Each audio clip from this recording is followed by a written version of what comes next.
오늘 저는 여러분과 함께 성도의 갈등과 승리라는 제목으로 은혜를 나누고자 합니다.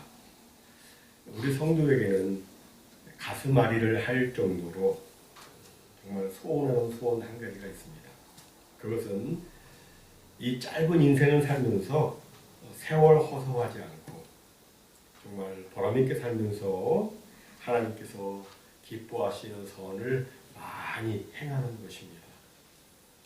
그래서 잠자리에 들거나 일어날 때 하나님, 인생은 짧고 또 앞으로 제게 남은 인생 얼마 되는지 알지 못하는데 하나님, 이 짧은 인생 동안에 하나님께서 기뻐하시는 선을 많이 해갈 수 있도록 하나님 도와주옵소서. 하나님, 저를 그와 같이 사용해 주시옵소서라는 간절한 기도를 드리곤 합니다. 그런데 실제 생활에서 또 보면 자신이 원하는 것과 반대로 행하고 있는 또 자기 자신의 모습을 종종 보게 됩니다.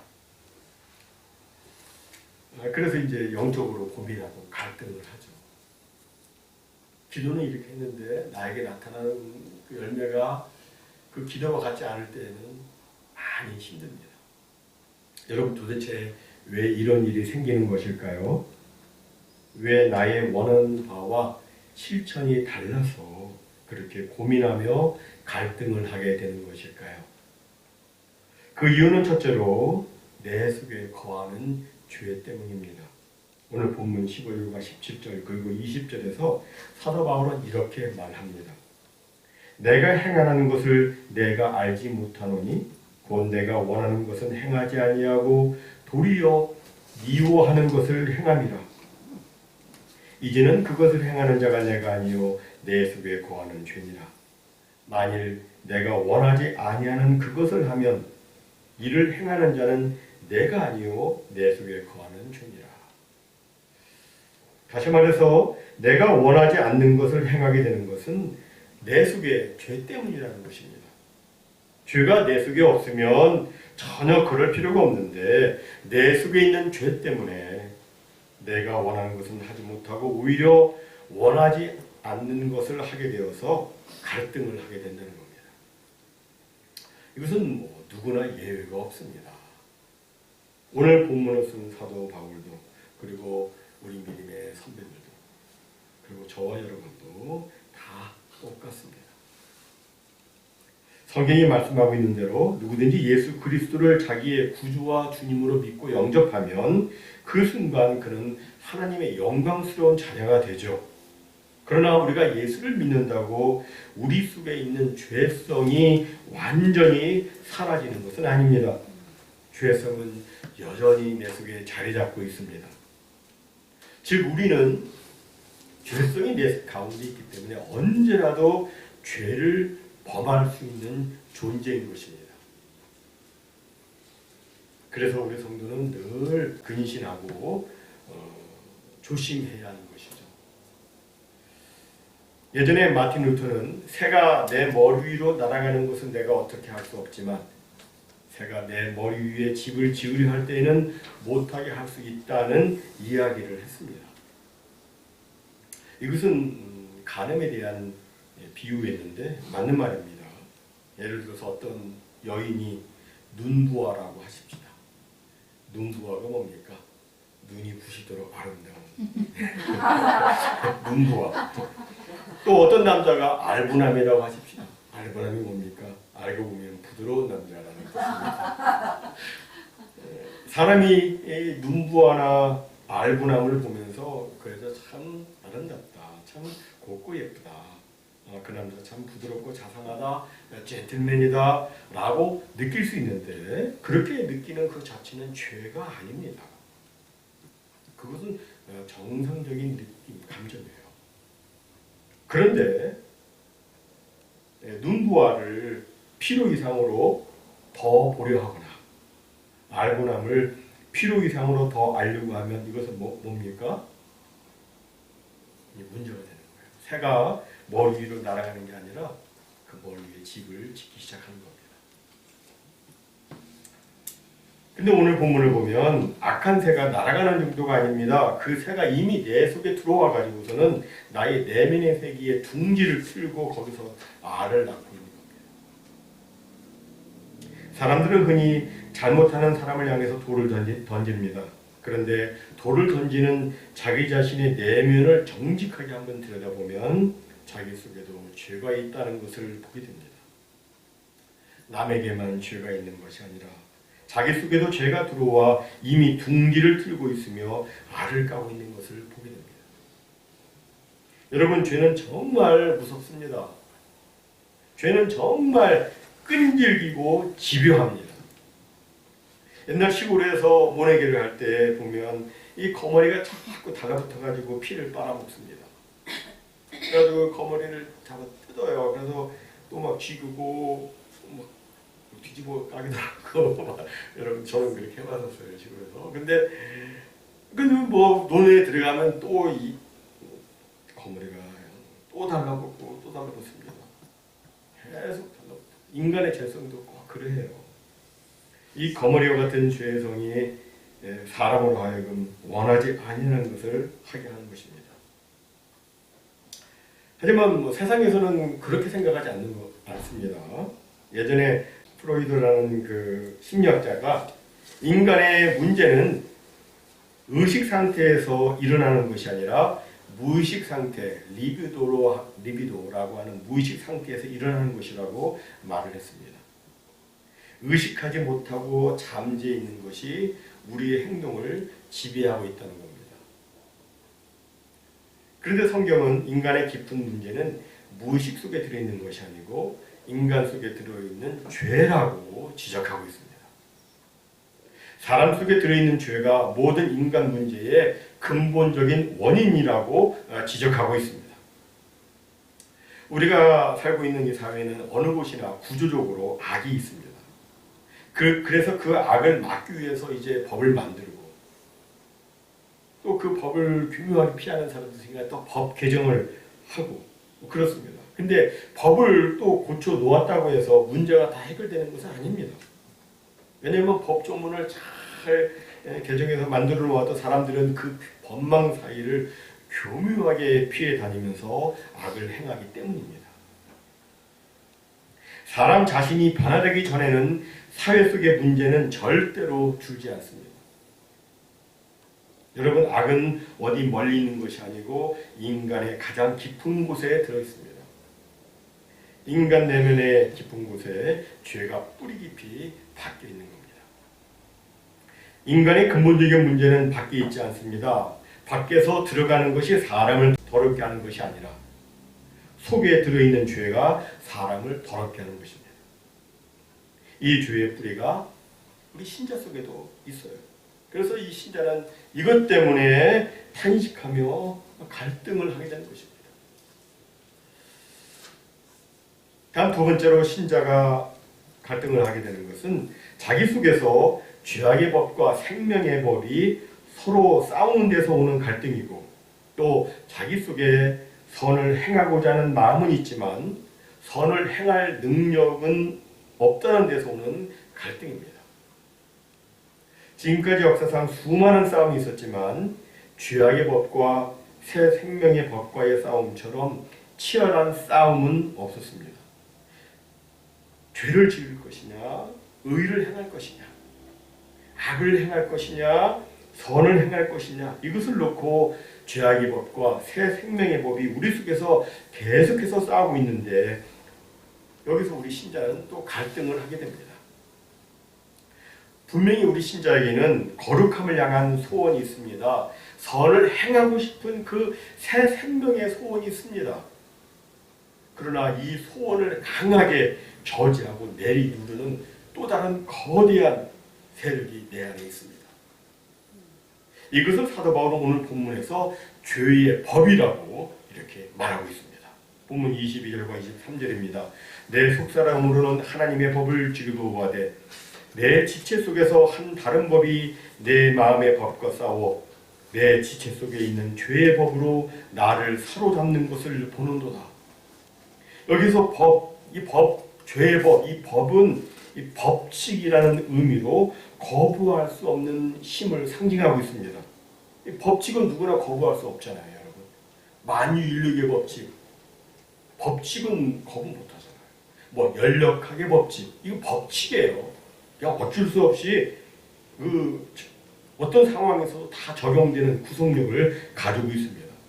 이런 면에서 죄의 법칙, 죄의 법이라고 하는 것은 죄가 모든 사람을 다 굴레 씌우고 구속하고 지배한다는 의미입니다. 한마디로 죄는 강한 힘으로 모든 사람을 지배하고 있습니다. 그런데 이 죄의 법이 내 마음속에서 하나님의 법과 또 갈등을 일으키고 있습니다. 죄의 법은 우리가 육신의 소욕을 따라 살도록 자꾸 우리를 충동하고 압력을 가합니다. 하지만 하나님의 법은 육신의 소욕이 아닌 성령의 소욕에 따라서 거룩하게 살라고 선행하며 살라고 우리를 자꾸 권면하고 권고합니다. 이 둘 사이의 그 갈등, 그 전쟁이 내 속에서 계속해서 벌어지고 있어요. 사도 바울도 지금 그의 내면에서 그 전쟁이 벌어지고 있는 것을 보고 있는 겁니다. 죄악의 힘과 선을 행하기 원하는 자신과의 전쟁을 보고 있습니다. 그런데 어느 것이 이기는가 가만히 보니까 내 속에 있는 악한 것이 선을 행하기 원하는 나 자신을 이기고 있는 것을 보고 있습니다. 사도 바울이 그래서 이렇게 말하지 않습니까? 내 지체 속에서 한 다른 법이 내 마음의 법과 싸워 내 지체 속에 있는 죄의 법으로 나를 사로잡는 것을 보는도다. 여기 나를 사로잡는다는 말은 아무리 내가 선을 행하기 원해도 그렇게 하지 못하도록 막 죄의 힘이 나를 잡아 끈다는 거예요. 사로잡았다는 겁니다. 이게 현실이에요, 여러분. 이게 신앙의 현실입니다. 이렇게 선을 행하기 원하는 소원이 있지만 그렇게 살지 못하는 자기 자신의 연약함을 보면서 사도 바울은 장탄식을 합니다. 뭐라고 합니까? 오라, 나는 곤고한 사람이로다. 이 사망의 몸에서 누가 나를 건져내랴. 여기서 사도 바울은 사망의 몸이라는 표현을 사용하고 있는데 이 말에 이런 배경이 있다고 합니다.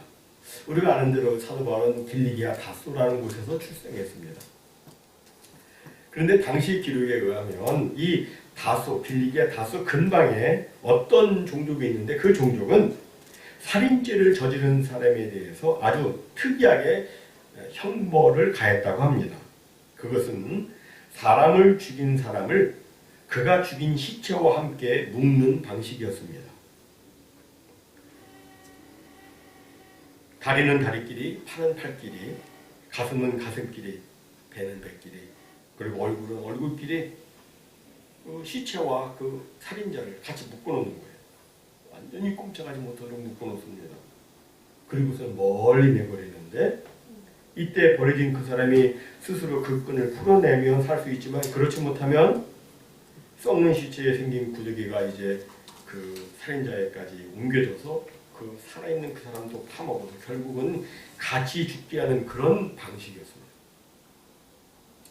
이때 묶인 사람은 자기를 이 시체에서 풀어달라고 이 사망의 몸에서 풀어달라고 막 울부짖으면서 탄식을 하게 되는데 이것이 다소 근처의 한 종족의 법이었습니다.